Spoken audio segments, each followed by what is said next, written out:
जमाना कदीम की बात है।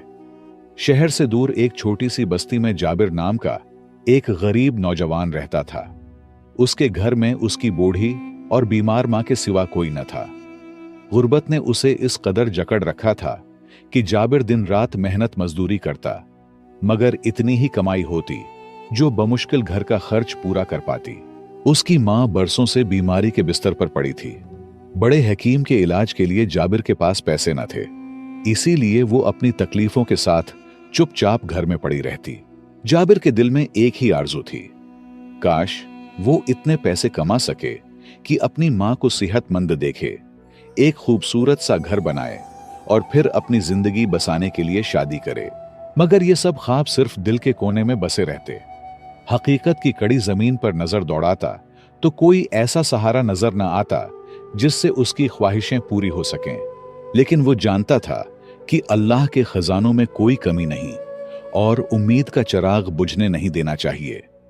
यूं जाबिर अपनी जिंदगी की गाड़ी को धकेलने के लिए हमेशा अपने दो दोस्तों के साथ मजदूरी पर निकलता। सुबह की रोशनी के साथ काम पर जाता और शाम ढलते ही वापस लौट आता। अगर वो सिर्फ मां की खिदमत में लग जाता तो घर के अखराजात का कोई और जरिया बाकी न रहता। उसकी टूटी हुई हिम्मत को सहारा देने वाली एक ही चीज थी, बूढ़ी मां की दुआ। जब भी जाबिर घर से निकलता, मां ऐसी दिल से दुआएं देती जैसे आसमान छू रही हो। मां हमेशा कहती, बेटा अल्लाह तुम्हें बरकत वाला रिज्क दे, खा कम ही क्यों ना हो, लेकिन इसमें बरकत हो। ये बातें जाबिर के दिल को सुकून तो देते, मगर अक्सर वो अपनी जवानी की लापरवाही में सोचता, मुझे ज्यादा पैसे चाहिए, बरकत तो खुद आ जाएगी। असल चीज दौलत है, अगर पैसा हुआ तो बरकत भी होगी। यही जवानी की बेसमझी थी। लेकिन इंसान का यकीन पुख्ता करने के लिए बाज औकात अल्लाह ऐसे नजारे दिखा देता है जो हमेशा के लिए सोच का जाविया बदल देते हैं। वक्त अपनी चाल से बढ़ता रहा, लेकिन फिर एक ऐसा कड़ा लम्हा आया जिसने जाबिर के हौसले को हिला दिया। गांव में रोजगार के दरवाजे बंद हो गए, खेत संसान, मजदूरी खत्म और काम के मौके नायाब हो गए। एक तरफ बीमार मां की खिदमत और कफालत का बोझ, और दूसरी तरफ खाली हाथों का दुख। ये वो सख्त घड़ी थी जो इंसान को तौलता है कि वो टूटता है या जमता है। जाबिर का दिल कई रातों तक बेचैन रहा। वो सोचता रहता कि क्या अब वो अपनी मां को बेहतर जिंदगी देने का ख्वाब छोड़ दे। मगर फिर दिल से एक ही जवाब आता, नहीं, ये आजमाइश है और अल्लाह बहादुरों को ही आजमाता है। अब जाबिर के सामने दो रास्ते थे। पहला ये कि मां को साथ लेकर शहर चला जाए, वहां मजदूरी करे और इलाज का इंतजाम करे। लेकिन यह ख्वाब हकीकत से बहुत दूर था। शहर में रहने का खर्च, इलाज का खर्च, यह सब कुछ उसकी बसात से बाहर था। दूसरा रास्ता यह था कि वो रोज शहर जाए, सारा दिन मजदूरी करे और शाम को वापस आ जाए। मगर इस रास्ते में सबसे बड़ी मुश्किल यह थी कि मां बीमार थी और उसकी खिदमत के लिए हर वक्त किसी का पास होना जरूरी था। आखिरकार जाबिर ने फैसला किया। उसने दिल कड़ा करके अपने दोस्तों से कहा, मैं सुबह शहर जाऊंगा, दिन भर काम करूंगा और रात को वापस आऊंगा। मां को पड़ोस की एक नेक औरत के स्पर्द करता हूं जो दिन में उनकी देखभाल करेगी। ये सुनते ही उसके दोस्तों ने हैरानी और गुस्से के साथ उसे रोका। एक दोस्त ने कहा, जाबिर, क्या तुम होश में हो? शहर मीलों दूर है। दिन भर की सख्त मेहनत के बाद अंधेरी रात को वहां से वापस आना आसान नहीं। ये तो अपनी जान को खतरे में डालने के बराबर है। लेकिन जाबिर ने पक्के इज़्म के साथ जवाब दिया, दोस्तों, मैं अपनी मां के लिए हर खतरा उठा सकता हूं। अब जाबिर की मजबूरियां सिर्फ वो खुद और अल्लाह ही जानते थे। हर शख्स आसानियां चाहता है, मगर मजबूरियां इंसान को पत्थर बनने पर मजबूर कर देती हैं। जाबिर की जिंदगी हर नौजवान और हर गरीबी के मारे इंसान के लिए एक बेहतरीन हौसला अफजाई है। कहानी आखिर तक देखिए, बहुत कुछ सीख जाओगे। लिहाजा यूं जाबिर ने अपनी जिंदगी का नया बाब शुरू करने का फैसला कर लिया। उसका इरादा सख्त था, दिल मजबूत था और मां की दुआ उसके साथ थी। चंद दिनों बाद जाबिर ने दोस्तों को भी मनाया और शहर जाने का फैसला किया। तीनों दोस्त शहर में मजदूरी करने लगे। जाबिर के दोस्त शहर में रहने लगे, जबकि जाबिर सुबह अजान होते ही घर से निकलता, काम के दौरान शहर पहुंचता और शाम को तका हारा वापस आता। जाबिर का दिल हमेशा अल्लाह की तरफ माइल रहता था। वो दिन भर की मेहनत के बाद मस्जिद में जाकर नमाज पढ़ता और दिल की बेकरारी को साकित करने के लिए रोता था। अल्लाह के फैसले हमेशा धीरे धीरे मगर बेहतर होते हैं। जाबिर ने यह बात दिल से सच माना था। जाबिर की तकलीफ वही जानता था और अल्लाह, मगर मां के सामने वो हमेशा खुश रहने का दिखावा करता था। वो अपनी परेशानियों को छिपाते हुए हमेशा मुस्कुराने की कोशिश करता ताकि मां को इसकी फिक्र ना हो। ऐसे ही वक्त गुजरता रहा। फिर एक दिन ऐसा आया कि जाबिर शाम को काम से वापस आते ही मौसम ने पलटकर उसका इम्तिहान लेना शुरू कर दिया। हर तरफ बारिश, तूफान और एक खौफनाक मौसम था। जाबिर ने उसी खराब मौसम में घर जाने का फैसला किया, लेकिन उसके दोस्तों ने उसे सख्ती से मना किया। एक दोस्त ने कहा, भाई तुम जा तो सकते हो, मगर पहुंच पाओगे या नहीं, यह कहना मुश्किल है। जाबिर ने कहा, यार मां को कैसे अकेला छोड़ दूं? इस हालत में मुझे हर हाल में जाना होगा, बस अल्लाह मालिक है। एक दोस्त ने कहा, अल्लाह आपका मालिक है तो आपकी मां का भी मालिक है।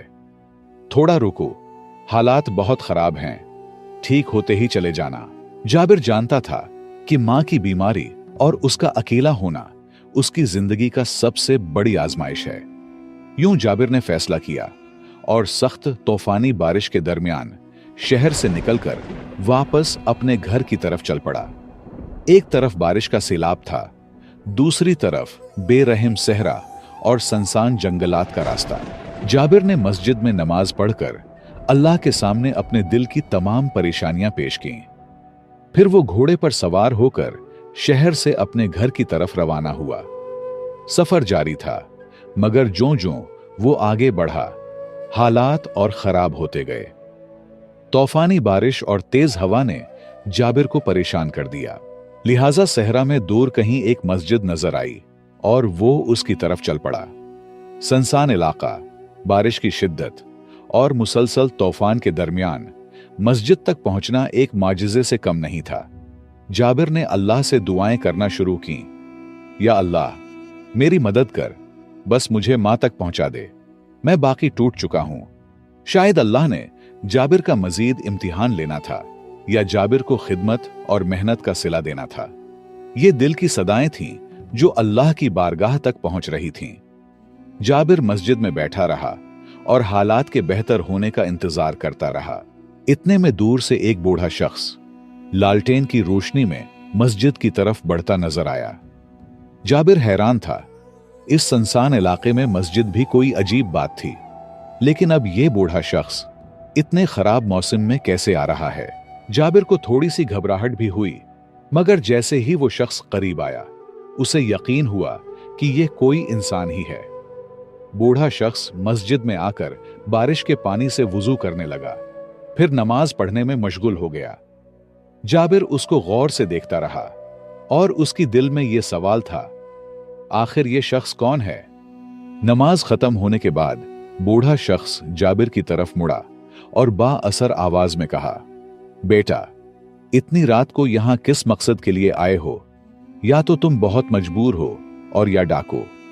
जाबिर ने आहिस्ता से करीब जाकर कहा, बाबा जी, मैं एक मजदूर हूं, और फिर सारी कहानी बताई ताकि उसे यकीन आ जाए। बूढ़ा शख्स उसकी बातें सुनकर मुस्कुराकर बोला, बेटा, जो काम तुम कर रहे हो वो बहुत अफजल है। तुम जो कुर्बानी दे रहे हो ये बहुत बड़ी इबादत है तुम्हारे लिए। मां की खिदमत करो हमेशा, तुम एक बहुत बड़े इंसान बनोगे, बस इखलास को कभी ना छोड़ना। जाबिर ने कहा, बाबा जी, आपकी बातें सुनकर मुझे बहुत सुकून मिला, लेकिन आप कौन हैं? बूढ़ा शख्स बोला, बेटा, मैं दूर एक झोंपड़ी में रहता हूं। मेरा अल्लाह के सिवा कोई नहीं है और मुझे मस्जिद में ही सुकून मिलता है। मौसम की शिद्दत कुछ वक्त बाद कम हुई और हवा में सुकून आ गया। जाबिर ने उस मौके को गनीमत जाना और बूढ़े शख्स से कहा, बाबा जी, मैं अब जा रहा हूं। मेरी मां बहुत बीमार है और मुझे उसकी फिक्र हो रही है। बराही करम उसके लिए दुआ कर दीजिए। बूढ़े शख्स ने जाबिर की बातों पर तवज्जो दी और दुआ के लिए हाथ उठाकर जाबिर की मां के लिए दुआ की। फिर उसने जाबिर को एक दवाई देते हुए कहा, बेटा, ये दवाई लो। मैं हर रात तिलावत करता हूं और इस पर दम करता हूं। ये दवा दिया करो, इंशाअल्लाह इससे तुम्हारी मां ठीक हो जाएगी। फिर बूढ़े शख्स ने जाबिर को एक अशरफी देते हुए कहा, बेटा, ये अशरफी ले लो, अल्लाह इसमें बरकत डाले। ये अशरफी बहुत कीमती है, ज्यादा मजबूरी ना हो तो खर्च ना करना। ये अशरफी आपकी सारी जरूरतें पूरी करने के लिए काफी है। जाबिर दिल में बोला, एक ही तो अशरफी है, इसमें क्या बड़ी बात है। लिहाजा उसने अशरफी को अदब से ले लिया और रुखसत मांगते हुए वहां से रवाना हो गया। कुछ सफर के बाद जाबिर अपने घर पहुंचा। घर पहुंचते ही उसने अपनी मां को सर पर बूसा दिया, खाना दिया और फिर वही दवा दी जो बूढ़े शख्स ने उसे दी थी। चंद दिन बाद वो मौजज़ा दिखाई दिया जिसका जाबिर ने कभी ख्वाब में भी ना सोचा था। वो दवा जो बूढ़े शख्स ने दी थी, उसके असरात जादू की तरह जाहिर होने लगे। जाबिर की मां न सिर्फ सेहतयाब हुई बल्कि चलने फिरने के काबिल भी हो गई। ये वाकया एक मौजज़ा था, क्योंकि उससे पहले तमाम हकीम उसके इलाज से मायूस हो चुके थे। जाबिर की खुशी का कोई ठिकाना न रहा। वो मां की सेहत देखकर इतना खुश था कि अपने गमों को भूल गया। उसने अपनी मां को सब कुछ बता दिया कि किस तरह बूढ़े शख्स ने उसकी मदद की थी। मां ने कहा, बेटा, ये अल्लाह वाले लोग होते हैं जो रातों को नमाज पढ़कर दुआ करते हैं। उनकी दुआ रद्द नहीं होती और जब भी ऐसे लोग मिलें तो इनसे दुआ और कुछ ले लिया करो। ये लोग बहुत बरकत वाले होते हैं। जाबिर ने जल्दी से वो अशरफी निकालकर मां को दिखाई और कहा, अम्मा, ये अशरफी वही बाबा जी ने दी थी और कहा था कि इसमें अल्लाह ने बहुत बरकत रखी है। मां ने अशरफी को देखकर कहा, बेटा, अल्लाह की बरकत तुम्हारे साथ हो। तुमने सच्चाई और इखलास के साथ मेहनत की। अल्लाह की मदद तुम्हें मिल रही है और उसकी बरकत तुम्हारी जिंदगी में हमेशा रहेगी। बस हराम खाने और जुल्म से बचो। जाबिर की जिंदगी ने एक नया रुख इख्तियार कर लिया था और वो ये समझ चुका था कि अल्लाह की मदद और हलाल मेहनत का रास्ता हमेशा आसान नहीं होता, मगर उसकी रहमत में बेशुमार बरकत पोशीदा होती हैं। जाबिर को कुदरत की तरफ से जो असल इनाम मिलने वाला था, वो एक अजीब मौजज़ा होगा जो उनकी जिंदगी को बदलेगा। जाबिर की मां ने उसे बहुत समझाया कि यह अशरफी फजूल खर्च न करे, क्योंकि यह वाकई बरकत वाली चीज हो सकती है। उसकी बातों को जाबिर ने दिल से सुना और उसने अशरफी की अहमियत को समझा, मगर वक्त का पहिया रुका नहीं था और हालात दिन ब दिन बदलते जा रहे थे। एक दिन ऐसा आया कि जाबिर के पास कोई पैसा नहीं बचा था और घर में खाने के लिए कुछ नहीं था। तब उसने उसी अशरफी से एक मछली खरीदी और घर ले आया। जब वो मछली साफ कर रहा था तो उसके अंदर से एक अजीब सा पत्थर निकल आया जो बहुत खूबसूरत और नायाब दिखाई दे रहा था। जाबिर ने फौरन मां को दिखाया। पत्थर देखकर मां ने कहा, बेटा, ये पत्थर बहुत अजीब लग रहा है। शहर में किसी अच्छे सुनार को दिखा दो, हो सकता है ये कोई कीमती चीज हो। जाबिर ने वो पत्थर संभाल कर अपनी जेब में डाल लिया और मछली पकाई। उसने ज्यादा तवज्जो न दी, बस अपने रोज के काम पर लग गया। वक्त यूं गुजरता रहा। कुछ महीनों बाद जाबिर को पैसों की शदीद जरूरत पेश आई। उसने फैसला किया कि वो अपने घोड़े को बेच देगा, मगर फिर उसे वो पत्थर याद आया। उसने सोचा, चलो इस पत्थर को शहर के सुनार को दिखाता हूं, शायद इससे कुछ रकम मिल जाए। जब जाबिर शहर पहुंचा और सुनार को वो पत्थर दिखाया तो सुनार ने हैरानी से पूछा, ये पत्थर तुम्हारे पास कहां से आया? जाबिर ने जवाब दिया, क्यों, क्या हुआ? सुनार ने जाबिर की बातों पर फौरन तवज्जो देते हुए कहा, बेटा, मैं तुमसे मोहब्बत से कह रहा हूं, ये कोई आम पत्थर नहीं है। ये समंदरी मोती है जो मछलियों और सिपियों में पाया जाता है। छुपा कर रखो, वरना कोई चोरी कर लेगा। ये बहुत कीमती चीज है और इसकी कीमत बहुत बड़ी होती है। बड़े बड़े सुनार ही उसे खरीद सकते हैं। उसे कम कीमत में न बेचना, क्योंकि ये वाकई बहुत कीमती है। ये सुनकर जाबिर का दिमाग चकरा गया। उन्हें लगा शायद ये सुनार मुझसे मजाक कर रहा है। जाबिर ने सबसे पहले दूसरे और तीसरे सनहार को वो कीमती पत्थर दिखाया, लेकिन हर एक ने उसे खरीदने से इनकार कर दिया। इस लम्हे जाबिर के दिल में यकीन और भी मजबूत हो गया कि यह पत्थर वाकई कमाल का है। उसने फैसला किया कि अब शहर के सबसे बड़े और मोतबर सुनार ताजिर को दिखाया जाए। जब जाबिर ने ताजिर के सामने पत्थर रखा, ताजिर ने फौरन दिलचस्पी जाहिर की और कहा, बेटा, मैं ये खरीदना चाहता हूं। जाबिर की खुशी का कोई ठिकाना न रहा। उसने पूछा, भाई, कितने कीमत में दोगे? जाबिर ने सोचा कि शायद 200-300 अशरफियां मुनासिब हो, मगर कीमत का तयन ताजिर के हाथ में छोड़ दिया। ताजिर ने गौर से देखा और कहा, बेटा, मैं इस मोती के लिए 10,000 अशरफियां दे सकता हूं। यह सुनकर जाबिर के होश उड़ गए। सोचे, वो दिन भर एक अशरफी के लिए मेहनत करता था और अब एक ही पत्थर से इतनी बड़ी रकम मिल रही थी। ताजिर ने मजीद बात करते हुए कहा कि कीमत बढ़ाई जा सकती है और आखिरकार दोनों की रजामंदी से कीमत 15,000 अशरफियों पर तय पा गई।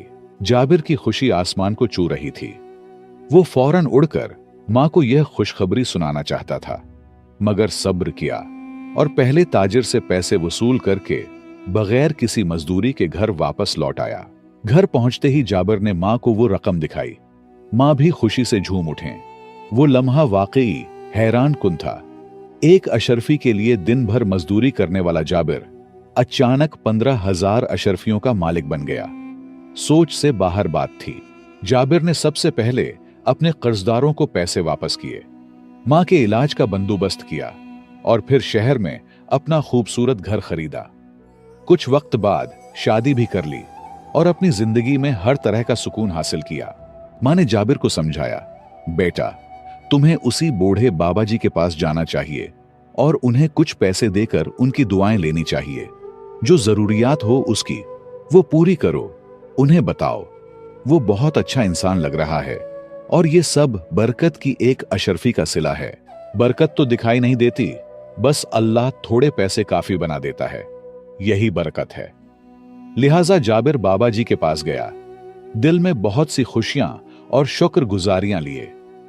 उसने सब कुछ बाबा जी को बता दिया कि कैसे उसकी जिंदगी में यह तमाम बदलाव आया था और कैसे वो 15,000 अशरफियों का मालिक बन चुका है। बाबा जी ने उसकी बातें सुनकर एक गहरी नजर से उसे देखा और फिर बहुत कीमती बातें की, जो शायद इन 15,000 अशरफियों से कहीं ज्यादा भारी थीं। बाबा जी ने कहा, बेटा, सोचो, तुम्हारे 2 दोस्त और भी हैं, वो क्यों नहीं ये पैसे पा सके? वो मछेरे जो मछलियां बेचते थे, उन्हें ये मोती क्यों नहीं मिला? ये सिर्फ तुम्हें ही क्यों मिला? ये सिर्फ एक इत्तिफाक नहीं है, तुम्हारी मां की खिदमत, तुम्हारी ईमानदारी और मेहनत का ये सिला है, जो अल्लाह ने तुम्हें किसी न किसी रास्ते से दे दिया। फिर बाबा जी ने जाबिर को नसीहत की, ज्यादा पैसों के पीछे न भागना, क्योंकि अल्लाह जब चाहे पैसा दे सकता है और जब चाहे ले सकता है। अपनी जिंदगी में खिदमत, ईमानदारी और मेहनत को बरकरार रखना। किस्मत भी अल्लाह इन्हीं लोगों का खुलता है जिनमें मेहनत के साथ ईमानदारी और इंसानियत के लिए तड़प हो। माँ बाप की खिदमत सबसे अफजल इबादत है और यह एक ऐसी इबादत और अमल है जिसका सिला दुनिया और आखिरत दोनों में मिलता है। लिहाजा हमेशा अपने वालिदैन की खिदमत किया करो। और हां, अगर सिदका देने आए हो तो फिर इस मस्जिद को तामीर करो। 100 अशरफियां लगेगी जो आपको आखिरत में मिलेगी। ये कहते हुए बाबा जी उठे और इबादत में मशगूल हो गए। जाबिर ने जल्दी से मस्जिद की तामीर शुरू की और अपनी जिंदगी को एक नए सिरे से शुरू किया। तो दोस्तों, इस कहानी में हमारे लिए वही असबाक हैं जो बाबा जी ने जाबिर को दिए।